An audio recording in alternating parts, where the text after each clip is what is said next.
तो कैसे हो मेरे तो गाइस, आज की इस वीडियो में आपको जेरोम सैम्योर ब्रूनर की थ्योरी, बेसिकली ब्रूनर की जो है थ्योरी कराने वाला हूं, जो सीटेट की दृष्टि से बहुत इंपॉर्टेंट टॉपिक होने वाला है। किसके लिए महत्वपूर्ण है? जो पेपर 1 और 2 की तैयारी कर रहे हैं। और ये पार्ट 30 वीडियो हमारी, इससे पहले 29 पार्ट तक की वीडियो मैंने बना रखी है। आप जाके जो है इस वीडियो के डिस्क्रिप्शन बॉक्स में लिंक मिलेगा, वहां से आप जो है उन सभी पार्ट 1 से लेके 30 तो आप देख ही रहे हो, 29 तक की वीडियो आप देख सकते हो। गाइस, पढ़ने से पहले पढ़ना क्या, अगर इस बात की जानकारी हो जाए तो पढ़ने का मजा दुगना हो जाता है। तो आज की इस वीडियो में आपको जेरोम ब्रूनर के बारे में बताऊंगा, क्योंकि भाई जिसके बारे में जिसकी थ्योरी पढ़ रहे हो उनके बारे में भी थोड़ा बेसिक हमको मालूम होना चाहिए। उसके बाद इनकी थ्योरी के बारे में बताऊंगा। उसके बाद इनके थ्योरी के जो सिद्धांत के जो मूलभूत आयाम थे, मतलब इनकी थ्योरी के बेहतर तरीके से समझने के लिए जो मूलभूत आयाम थे उनके बारे में बताऊंगा। उसके बाद जो इनकी थ्योरी थी संज्ञानात्मक अधिगम की 3 अवस्थाएं कौन कौन सी थी उसके बारे में बताऊंगा। उसके बाद मचान यानी स्कार्फ फोल्डिंग, स्कार्फ फोल्डिंग आपने पहले भी वाइगोस्की की थ्योरी में पढ़ रखा है, तो इसके बारे में भी बताऊंगा कि ये स्कार्फ फोल्डिंग के बारे में क्या कहते हैं जेरोम ब्रूनर। चलिए भाई, जेरोम ब्रूनर के बारे में, ब्रूनर बेसिकली बोलूंगा मैं, पूरा नाम नहीं बोलूंगा। तो ब्रूनर के बारे में जान लेते हैं। ब्रूनर का जो नाम था 1 अक्टूबर 1915 में हुआ था। कहीं कहीं पे आपको जो है 1951 दिखेगा, तो वो भाई गलत है, 1915 में हुआ था। 1915 से लेकर आई थिंक 2016 तक का जो है इनका जो मतलब समय था। उसके बाद जो ब्रूनर कहाँ के मनोवैज्ञानिक थे? अमेरिका के मनोवैज्ञानिक थे और अमेरिका के ही रहने वाले थे। उसके बाद इन्होंने जो है संज्ञानात्मक अधिगम का सिद्धांत यानी कि कॉग्निटिव लर्निंग थ्योरी का सिद्धांत दिया था, जो बेसिकली पियाजे ने भी जो है थ्योरी दिया था कॉग्निटिव से रिलेटेड। तो उनकी थ्योरी मैंने ऑलरेडी आपको पढ़ा रखी है। आज जो है मैं आपको ब्रूनर की बताऊंगा, ब्रूनर क्या कहते हैं इस थ्योरी में बच्चों को लेकर। उसके बाद है, चलिए भाई बेसिक आपको पता चल गया। अब ब्रूनर की थ्योरी के बारे में हम थोड़ा बहुत बेसिक जान लेते हैं। ब्रूनर की थ्योरी क्या थी? तो इन्होंने, आप सभी को मालूम है, संज्ञानात्मक अधिगम का सिद्धांत दिया था। अभी मैंने आपको पीछे बताया था। ब्रूनर के सिद्धांत को डिस्कवरी लर्निंग भी कहा जाता है, यानी कि इस सिद्धांत को हम क्या बोलते हैं? डिस्कवरी लर्निंग की थ्योरी भी कहा जाता है। ऐसा क्यों? अभी डिस्कवरी लर्निंग क्या होती है वो भी आगे बताऊंगा, टेंशन मत लो। बच्चे अपने ज्ञान का निर्माण सक्रिय रूप से करता है। ये काफी सारे और भी जो मतलब जो कंस्ट्रक्टिविस्ट जो मनोवैज्ञानिक थे उनका मानना है कि जो बच्चे जो है ज्ञान का सक्रिय रूप से जो है निर्माण करते हैं। उसमें जेरोम ब्रूनर भी थे। उसके बाद ब्रूनर के सिद्धांत में रचनावादी और सर्पिल पाठ्यक्रम जैसे विचार को जो है शामिल किया गया। 2 शब्द आया, रचनावाद का मतलब आपको अच्छे से मालूम है, अगर आपने पियाजे की थ्योरी मेरे चैनल से पढ़ रखी है या किसी और के भी चैनल से पढ़ रखी है तो उन्होंने आपको रचनावाद का मतलब अच्छे से बताया होगा। रचनावाद का मतलब होता है बेसिकली कोई भी कार्य रचना करके करना, एक्टिवली रूप से करना। बच्चे को जो है स्वयं से कोई भी कार्य करने दो, वो अपने हाथों से हैंड एक्सपीरियंस करके जो वो सारी चीजें अगर करता है, कोई चीजों का निर्माण करता है, किसी चीज की खोज करता है, तो हम उसको क्या बोलते हैं? रचनावाद। और सर्पिल पाठ्यक्रम क्या होता है? बिल्कुल बताऊंगा। सबसे पहले अब डिस्कवरी लर्निंग के बारे में समझ लो। डिस्कवरी लर्निंग जो पीछे आया था उसके बारे में समझ लो। डिस्कवरी लर्निंग हम क्यों बोलते हैं इनकी थ्योरी को, और डिस्कवरी लर्निंग होता क्या है? ब्रूनर के सिद्धांत में कहा गया है कि एक बच्चा सबसे अच्छी तरीके से तब सीख सकता है जब वह स्वयं जानकारी खोजता है, ना कि उसे कोई बताया जाता है। यानी कि आप खुद सोचो, अगर आपको जो है कोई भी चीज हम आपको देते, फॉर एग्जाम्पल एक बुक हम आपको दे दें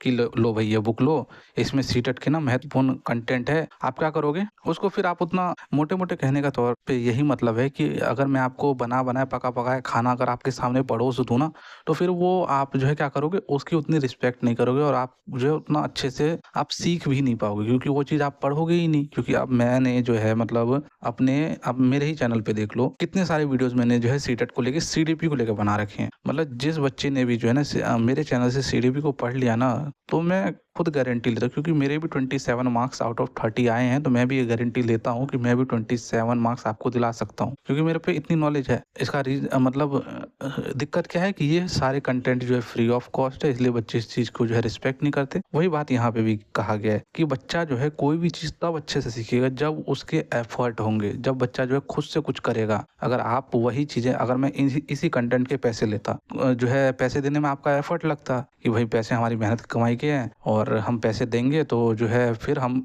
उस कंटेंट को आप अच्छे से इनहेल भी करते हैं। कहने का मतलब समझ रहे हो ना? अगर कोई चीज फ्री फंड की मिल जाती है तो उसकी कदर नहीं होती। इसी प्रकार से डिस्कवरी लर्निंग में भी यही कहा गया है कि बच्चा कोई भी चीज तब अच्छे से सीखता है जब वह जो है कोई भी जानकारी को अपने आप से खोजता है, ना कि उसे बस पड़ोस दिया जाए।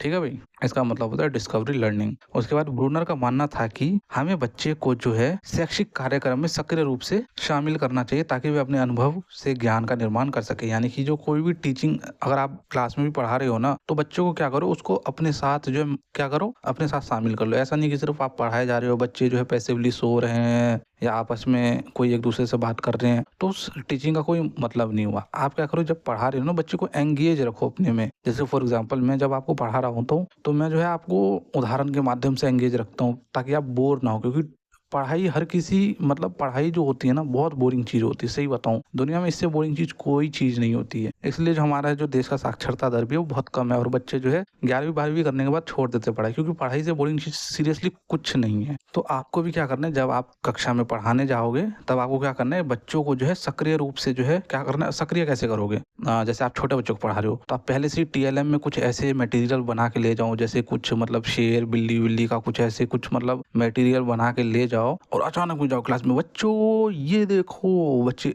अचानक में एक्टिव हो जाएंगे और फिर कम से कम वो आधे घंटे तक एक्टिव रहेंगे। फिर उसको जो है, अच्छा बच्चों आपने ये किया है, अच्छा आज आपको हम ये कराएंगे ये कराएंगे ये कराएंगे। मतलब समझ रहे हो ना, मतलब हाँ, हो सके उतना जो है बच्चे को एंगेज रखो, तभी जो बच्चे फिर अपने अनुभव से जो है वो अपने ज्ञान का निर्माण करेंगे। फिर वो भी आपसे सवाल जवाब करने लगेंगे। क्या करेंगे, फिर वो अपने प्रीवियस अनुभव के अनुसार वो आपसे सवाल जवाब करेंगे, मैम ऐसी मैंने ऐसी किया था वैसी किया था। इससे जो उनका ज्ञान का निर्माण होगा। समझ रहे हो ना, मतलब समझ रहे हो, इस 3 लाइन को मैंने समझाने के लिए आपको कितना लंबा चौड़ा भाषण दिया है, तो समझ सकते हो। चलो भाई कोई बात। इसी में है अब एक पीछे आया था सर्पिल पाठ्यक्रम यानी कि स्पाइरल करिकुलम।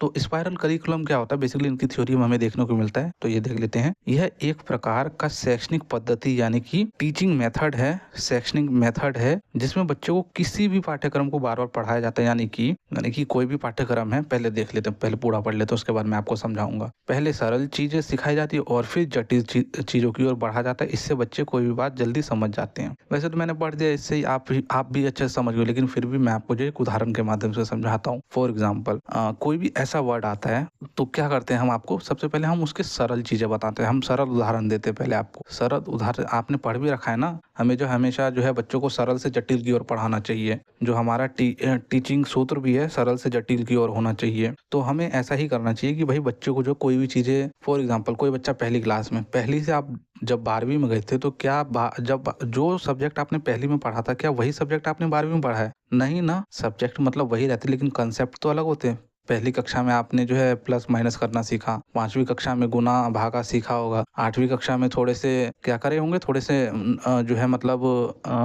वर्ड प्रॉब्लम वाले सवाल किए होंगे। उसके बाद जब 12वीं में अगर आपने कॉमर्स लिया होगा तब वहाँ पे आपको साइन थीटा कॉस थीटा, तो ऐसा तो नहीं है कि भाई साइन थीटा कॉस थीटा आपको पहली क्लास में करा दिया है कि आप सीख पाते, नहीं सीख पाते। इसी प्रकार जो है हमें बच्चे को जो क्या करना है, एक ही पाठ्यक्रम को बार बार पढ़ाना है। स्पाइरल का मतलब, स्पाइरल ऐसे होता है ना, ऐसे होता है ना स्पाइरल, यहाँ पे मैंने दिया नहीं है लेकिन आप समझ गए होंगे स्पाइरल क्या मैं बता रहा हूँ। तो बच्चे को जो है क्या करना है, पहले जो आसान चीजें बतानी, उसके बाद धीरे धीरे मुश्किल चीजों की ओर बढ़ना है। इससे जो बच्चे का जो है समझ जल्दी बनेगा। चलो भाई नेक्स्ट टॉपिक की ओर बढ़ते हैं। ब्रूनर के सिद्धांत का मूलभूत आयाम यानी कि फंडामेंटल डायमेंशन हम देख लेते हैं। यानी कि इस मूलभूत आयाम को पढ़ने के बाद आपको जो इनकी थ्योरी है वो और अच्छे से समझ में आने वाली है। ब्रूनर के संज्ञानात्मक सिद्धांत अधिगम को सटीक रूप से समझने हेतु निम्नलिखित कारक का जो है प्रमुख स्थान है। जो कि ये कारक है, देख लेते हैं, इनको पढ़ते हैं। पहला है वर्गीकरण यानी कि कैटेगराइजेशन। हम जो जानकारी प्राप्त करते हैं उसे अलग अलग श्रेणियों में बांटते हैं ताकि हम उसे आसानी से समझ सकें। यानी कि कोई भी जो जानकारी होती है ना, यानी आप खुद सोचो कि कोई भी जैसे कि आपके सीटेट में 5 सब्जेक्ट हैं, अगर पांचों सब्जेक्ट को एक ही साथ मिक्स कर दोगे क्या आप अच्छे से पढ़ पाओगे? उसको आपने अच्छे से अलग से नोट्स बना रखे हैं, इंग्लिश का नोट्स अलग है, हिंदी का नोट्स अलग है, सीटीपी का नोट्स अलग है, मैथ के नोट्स अलग है। कहने का मोटा मोटा यही मतलब है कि वर्गीकरण कैटेगराइजेशन करने के बाद जो हम किसी भी चीज को आसानी से हम समझ सकते हैं। तो ये भी इसके सिद्धांत का एक मूलभूत आयाम है। दूसरा कौन सा है? संगठन के बारे में मैंने आपको ऑलरेडी बता रखा है उसके पियाजे की थ्योरी में। दिमाग में किसी भी जानकारी को व्यवस्थित रूप से रखना, यानी कि कोई भी चीज आप पढ़ रहे हो तो उसको जो है व्यवस्थित रूप से रखना, व्यवस्थित रूप से पढ़ना, जिससे वह नई जानकारी को समझने में सक्षम होते हैं, ताकि आप के सामने कोई भी जानकारी आएगी ना तो उसको जो है आप अच्छे से समझ पाओगे। तो इसको हम ऑर्गेनाइजेशन यानी कि संगठन कहते हैं। उसके बाद है मानसिक प्रदर्शन के माध्यम यानी कि मोड्स ऑफ मेंटल रिप्रेजेंटेशन। इसमें क्या होता है, ब्रूनर की थ्योरी के अनुसार जो है जानकारी को विभिन्न रूपों में प्रस्तुत किया जाता है। यानी कि इनकी थ्योरी के अनुसार कोई भी जानकारी है ना, कोई भी सूचना, उसको विभिन्न रूप में किस प्रकार से प्रदर्शित किया जाता है। पहला है दृश्य रूप में, उसके बाद शब्दों के माध्यम से, उसके बाद शारीरिक गतिविधि करके हम किसी भी जानकारी को जो है विभिन्न रूप से प्रस्तुत कर सकते हैं। इससे जो है बच्चों को सीखने में मदद मिलती है। आप खुद सोचो, बच्चे के सामने जो है कोई भी चीज़ आप चित्र के माध्यम से उसको सिखा रहे हो, कोई भी चीज़ शब्दों के माध्यम से बता रहे हो और शारीरिक गतिविधि भी कर रहे हो, तो सोचो अगर ये तीनों एक साथ कर रहे हो तो क्या बच्चा अच्छे से नहीं सीखेगा? बच्चा 2x की स्पीड से सीखेगा भाई। भाषा, लैंग्वेज, भाषा का प्रयोग सोचने और दूसरे को अपनी भावनाओं व्यक्त करने के लिए किया जाता है। यानी कि कुछ भी चीज़ें आप सोच रहे हो और दूसरों को व्यक्त करोगे तो क्या किससे करोगे भाई? ऐसे थोड़ी करोगे, मतलब भाषा से ही तो करोगे ना। तो ये हो गया भाषा। शिक्षक एवं शिक्षार्थियों के मध्य अंतःक्रिया, यानी कि टीचर्स लर्नर्स इंटरेक्शन। लर्नर्स कौन होते हैं? जो बच्चे होते हैं। यानी कि जब कोई भी शिक्षक जो है क्लासरूम में पढ़ा रहा है तो वो बच्चों के साथ अंतःक्रिया करके अगर पढ़ाएगा, इंटरेक्शन करके पढ़ाएगा, बच्चों को अपने जो भी टीचिंग है उसमें शामिल कर लेगा, तो बच्चा जो है बहुत अच्छे से सीखेगा। यानी कि शिक्षक और छात्र के मध्य अंतःक्रिया से बच्चा किसी भी काम को जल्दी और प्रभावी तरीके से सीखेगा। ये बात भी जो है ब्रूनर की थ्योरी कहती है। उसके बाद है अधिगमकर्ता का अभिप्रेरणा, यानी कि लर्नर्स मोटिवेशन। ये क्या होता है कि जो बच्चे होते हैं अगर वो किसी भी चीज़ को करने के लिए मोटिवेटेड रहेंगे, अगर आप सीटेट को पास करने के लिए मोटिवेटेड नहीं रहोगे, जो मेरी वीडियोस होती है आधे घंटे की, 1 घंटे की, उसको देख पाओगे? नहीं देख पाओगे, कभी नहीं देख पाओगे। और आप नोट्स भी कभी नहीं बना पाओगे। इनफैक्ट आप पढ़ ही नहीं पाओगे अगर आप अंदर से मोटिवेटेड नहीं हो ना। मोटिवेशन के भी 2 प्रकार मैंने आपको बताए हैं, एक होता है आंतरिक मोटिवेशन, एक होता है बाह्य मोटिवेशन। ज़्यादा कुछ नहीं बताऊंगा इस वीडियो में क्योंकि मैंने ऑलरेडी पढ़ा रखा है। जो सीरीज मैंने कराया है वो सीरीज आप देख लेना, सब कुछ आपको A to Z क्लियर हो जाएगा। तो भाई क्या होता है, अगर बच्चा मोटिवेटेड रहता है तो वो कोई भी काम जल्दी जो है सीख जाता है। उसके बाद है रचनावादी प्रक्रिया की तरह अधिगम, यानी कि कंस्ट्रक्टिविस्ट लर्निंग प्रोसेस। इसमें क्या होता है, बच्चे अपने पूर्व ज्ञान और सोच के आधार पर नए ज्ञान का निर्माण खुद करते हैं, ना कि केवल। ये बात तो मैंने आपको पीछे बता दी कि भाई अगर बच्चे को या आपको ही अगर मैं पड़ोसा हुआ सारी चीज़ें दे दूंगा या सारी चीज़ें इसी वीडियो में बता दूंगा तो आप खुद से नहीं, मतलब सारी चीज़ें क्या करोगे, आप उस चीज़ों को इग्नोर करोगे। फिर क्या करोगे, उस चीज़ों को इग्नोर करोगे। और वही अगर आप खुद से एफर्ट लगा के जो है खुद से सेल्फ स्टडी कर रहे हो, मेरे नोट्स जो मैंने दिए हैं इस नोट्स का सही से यूज़ कर रहे हो, तो आप कोई भी चीज़ें अच्छे से सीख पाओगे। तो वही ये चीज़ें इनकी थ्योरी बताती है। उसके बाद है सूझबूझ एवं विश्लेषणात्मक चिंतन, यानी कि इंट्यूटिव एंड एनालिटिकल थिंकिंग। इसमें क्या होता है कि बच्चों को किसी भी समस्या का समाधान सूझबूझ एवं विश्लेषणात्मक चिंतन से करने का हमें अवसर प्रदान कर एक शिक्षक के रूप में जो हमें क्या करना चाहिए, बच्चे को जो है खुद से उसकी समस्या को